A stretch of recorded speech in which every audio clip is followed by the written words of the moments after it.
CS2 is in a state that many modern game fans will call dead, as it is nowhere near its peak and it's also no longer the trend that everyone is following, nor is it the game that's on everyone's mind when we talk about the mainstream. But Counter-Strike can never be dead in the true sense of the word, and CS2 is nowhere near its end, and this right here is exactly why. The original game of Counter-Strike was created by the community themselves, and it was a mod for Half-Life. Yes, that's right, it was for Half-Life 1, for people who didn't know. And it became so popular that it was bought by Valve in the year 2000. You could say that the reasons the game of Counter-Strike was so popular was the gameplay was quite unique and extremely addicting, and also quite original for a first-person shooter game. But also the art style of Half-Life with the dark, gloomy environments and textures really fitted the theme that Counter-Strike would take, and it definitely appealed to the audience of Half-Life 1. And from that mod for Half-Life, Valve, after acquiring the rights to Counter-Strike, would soon release the now legendary and extremely popular Counter-Strike 1.6. Like suicide, wrist rags, I could exercise you. This could be your phys ed. Cheat on your man, homie. Ah, I tried to sneak through the door, man. Can't make it. Can't make it. The shit's stuck. Out of my way, son! Door stuck! Door stuck! Which was then succeeded by Counter-Strike Source. They also made CS Condition 0, but we don't really talk about that. Pretty much CS 1.6 was what would bring the extreme popularity to Counter-Strike. It was the game that made this franchise cool to players of that generation. And then CS Source was pretty much the stepping stone for CSGO. Source was just a step forward from CS 1.6. They were simply trying to modernize the game, make it look better, make it feel better and run smoother, and they also did make some changes and additions to the game, but it was pretty much the same game as 1.6 at its core. But then with CSGO, pretty much everything changed.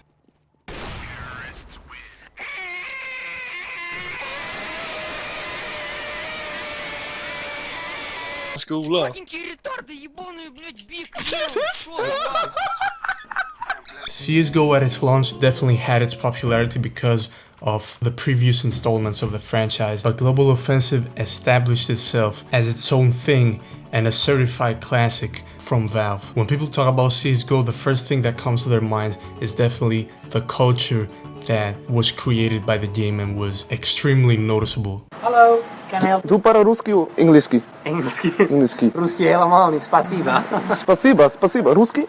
Alleen spasiba. Only spasiba. Only спасибо. Man, since I got global, this game is so hard. I can't get any frags.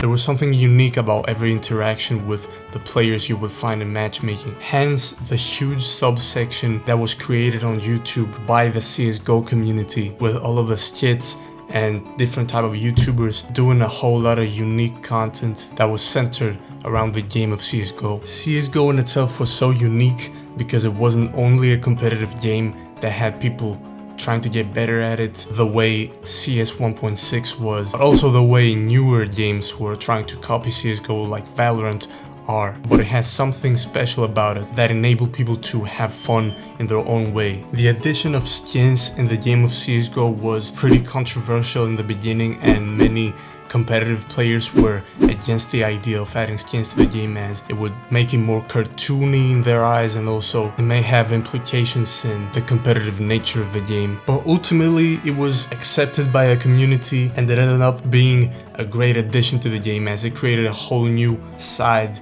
to the game of CSGO. Skins became part of the culture. They spawned a bunch of new subsections of YouTube channels and videos. They also spawned trading and eventually gambling sites, which people loved in the beginning, and everyone took part in the fun that was CSGO gambling sites. But of course we all know where that went. Valve ended up cracking down on them because they didn't agree with those being a part of their game. They thought it was pretty shady, and also they wanted to sell their own cases in the game and have that be the only quote-unquote casino connected to CSGO. And now we've come to this point in time where we have CS2, And the reason I talk about all that which happened beforehand is to say that all of that made for some incredible era for gaming and for YouTube, and also created memorable moments that people who were in the community will still remember to this day. And ultimately it's all of those things that shaped the Counter-Strike community the way it is at this day and age. And CS2 is pretty much, I would say, what Counter-Strike Source was